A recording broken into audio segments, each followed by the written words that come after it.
Okay, a little bit more work on the trousers now. Okay, let's just bring it down to the lower subdivision level, however, and let's just say the boots are not going to change very much, so now it's a good time before we do any more work on the trousers really, so to define how they sit, similar to what we did with the gloves and the shirt, we need to now do that for the trousers. Okay, so you can see we've gone a bit low here, so let's bring them up. Okay, now we don't know where the folds of the ears, essentially as I call them, for the boots are going to be just yet, but we can safely say they're going to be around roughly the same level. Now, depending upon what kind of aesthetic you want, I guess, you can sort of droop some elements down. So for example, you might want the front to droop down. I quite like the look of that, so I'm going to emphasize the drooping towards the fronts of the trousers, okay?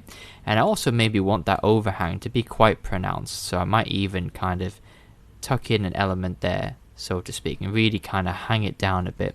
I also want to do something similar towards the back, but maybe have it hang down out the outer edges and have it tucked more up towards the inner edges. Okay, so as you come down the inside of the leg, the folds are more kind of disciplined and they hang a bit more correctly over the lip, a bit more tightly. Okay, now for this side here, we've kind of got to make a few judgment calls, so let's start with one we're quite clear on.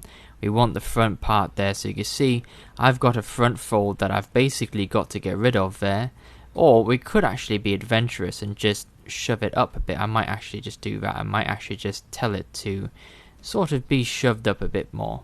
Okay, but again at the same time I do want to be cautious how much I do that, so maybe I will just have that there like so and have this part sort of drooped over the boots instead.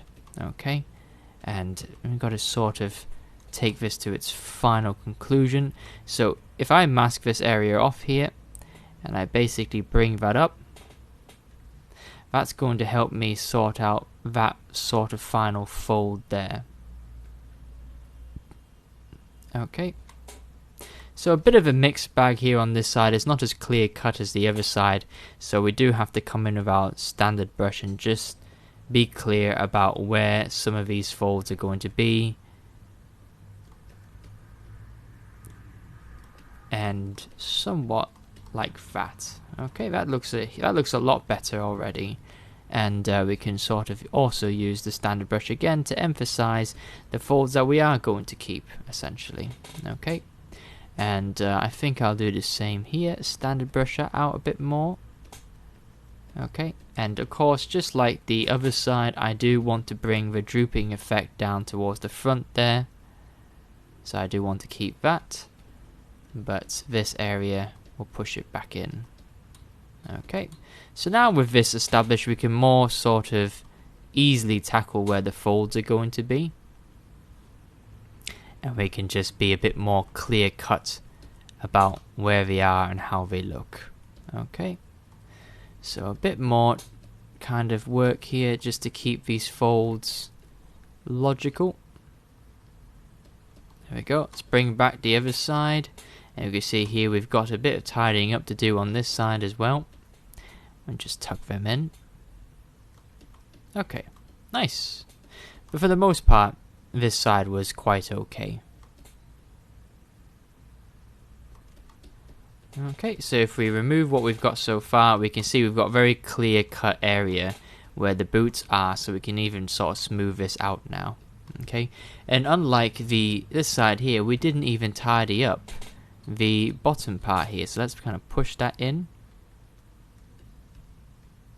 We don't see all this because it's all woven and trapped inside the boot, so that's all nice and clean now. Okay, right, last little part I sort of want to do is the kind of middle section of these trousers look a bit bland, so all I want to do is, like we've done for the sleeve up here, I just want to fire some up all the way up the leg, some of these folds sort of like this. Now it's a tight piece of the trousers are quite tight, so we don't want to do too much. We just want to send a few up, okay, just to add some interest, add some interesting sort of shapes. We don't want to have such a, you can see where it's sort of creating a bit of a kind of different. Okay, so it's breaking up the silhouette a bit, I guess. Right. So just,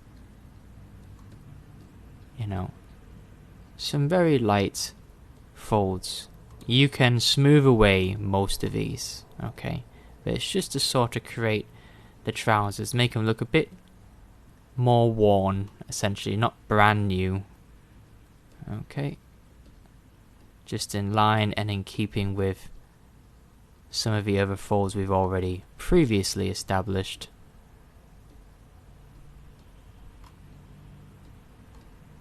Okay, maybe we can do one across there.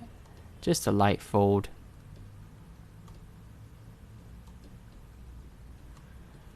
Smaller ones.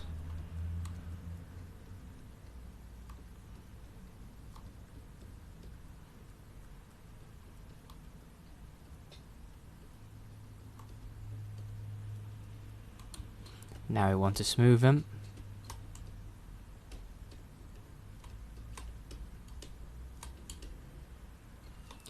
And now bring out your damn standard brush and do almost the same process of it. Low power, even lower power than that, and just sort of create some slight changes.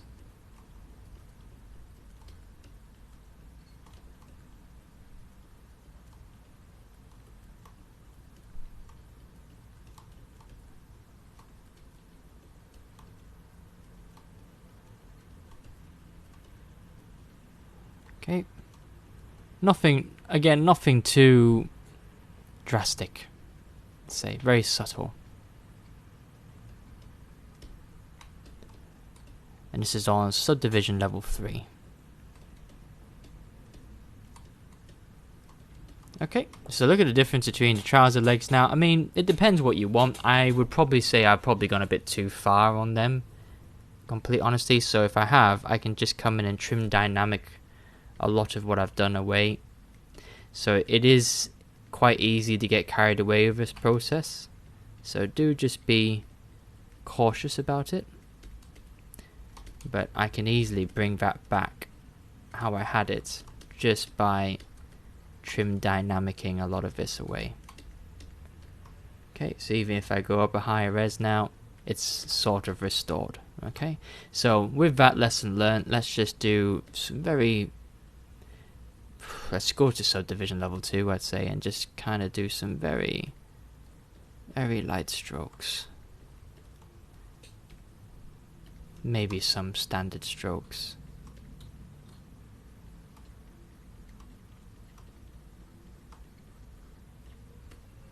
Okay, I would say that's probably as far as you want to go. Something like that.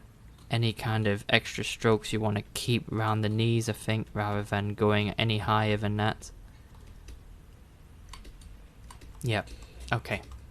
Right, so she's starting to look quite good. Let's go to subdivision level 3. We'll kind of emphasize some of these, we'll work on this side a little bit more with some of the folds like we did on the other side. So this side got a little less love, so let's give it some more love now. And I'm just using the standard brush here, just coming in and again emphasizing some of the formations that were there, just kind of bringing them a bit more to life.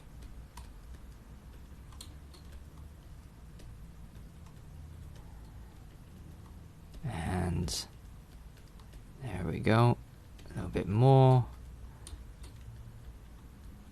So unlike the shirt, you're not going to get lots of tiny little creases. You're going to get bigger folds because obviously the trousers are made from probably a much thicker kind of fabric compared to the shirt. Okay, but that's not to say you won't get small creases. You will get some, just not a lot.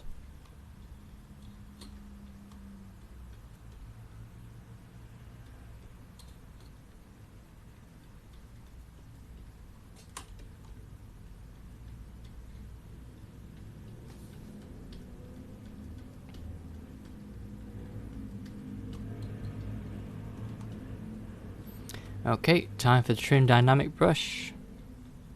Just get rid of any sausages that have formed.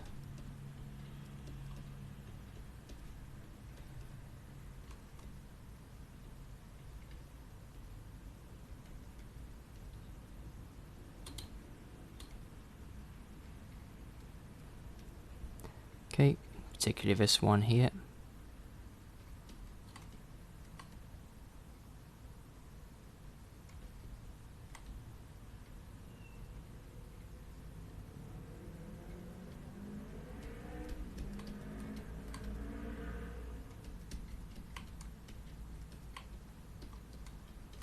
Okay, down standard brush time now. You could even go a higher subdivision level, just introduce some more formations. Let's bring the intensity a bit higher.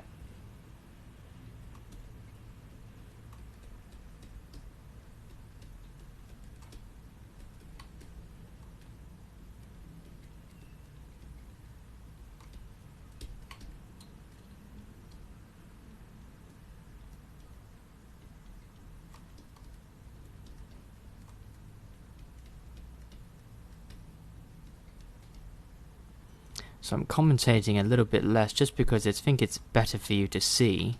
It's a bit harder to explain just what it is I'm doing here, but I think you should be able to see what I'm getting at. So I don't want to sort of over-explain and end up confusing you. It's a bit easier just to sometimes watch and observe rather than listen.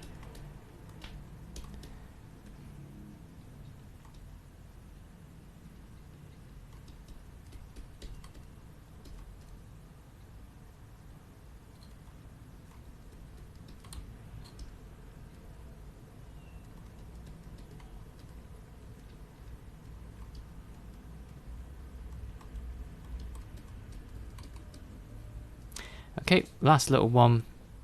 Come with the inflate brush, highest subdivision level, and do some of that randomized stippling that we did with the shirt. Okay, change the size and just do some randomized stippling.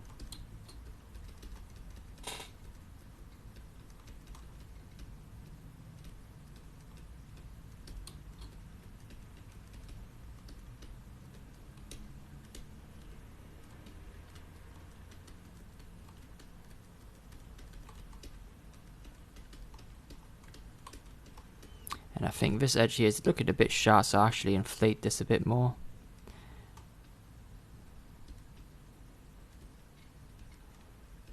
Okay. Right. Okay guys, I think that's the trousers complete now, essentially. I just want to make a few shade corrections here, bring the knees a bit more forward, droop them down. Like I said there, just check on the size. There we go. Okay, but I'm really happy with those trousers. They look good, and it's at the moment now where it's a danger of being over sculpted, so I think I'll leave them there for now. Okay, the only final thing I'll do is I'll just come in with a very weak damn standard brush, and I just want to restore those vertical lines that are kind of running through the trousers. Keep a big brush size. They're mostly there still, but just restore them a little bit, particularly where any of the folds have arisen. Okay, play into the folds by all means, but there you go. Okay, right. Okay, that looks good to me, guys. We'll leave the trousers there for now. Okay, so well done so far. We're getting very, very close. There's one last little thing I want to show you is you can actually start applying some materials to these if you like. You can always turn them off. But for example, let's say you want to see what the shirt finally looks like. You could give it a nice satin finish like that. Let's say you want, I mean, the concept art was red. Maybe we could go for this kind of satin instead. No, I think I like the other satin. So we could sort of color that the nice red that we had it. Maybe something like that. And you can actually just go down to, bring it down to the lower subdivision. UV map. We got to create one. A 1024 is fine for now because it's not the final one. UV tile it. And then texture map. We can go to new texture, fill matte, fill color, so it gets the material and the color. That's now baked and set. Go back to geometry, bump up the subdivision. Now if you click on another subtool and then go back to what we've been working with Polyskin, you'll see that the shirt has stayed the correct material. Okay, so for the trousers you might want to choose this matte cap gorilla, which looks quite nice, but turn it into black. Okay, so with that, if you want to do the same thing, bring it down to the lower subdivision, UV map, 1024, create, UV tile, texture map, new texture, fill matte, fill color, and then warp that back up to full res, and then you're free to change the material again. Yeah, just so you can start to see, well, what's your character look like overall. Okay, there you go. I think even if you want to make a change to it, you can go to texture map, and let's say we'll bring back that material again, make it a brighter red, maybe a bit more red, and then we can fill color. There we go, and see what that looks like. And then we can go back to another subtool and change it. Okay, so that's just a fun little way to sort of see how it works. If you don't like that, and let's say we do have to go back to modeling and we don't want the color to affect our judgment, just turn it off. Okay, but that's a fun little thing I thought I'd share with you, just to sort of breathe a bit more life into the character, because we've been looking at greys. The character's been a solid color the entire time. It might actually be quite nice now to start playing with different colors, just to see what kind of effects we can get. There's a white shirt. Yeah, not bad. Okay, well then, for getting this far, guys, it's been a bit of a long journey, but we're getting there. Slowly but surely, we're getting there, and I think hopefully you'll create a character that you'll be very, very happy with, and that's the goal.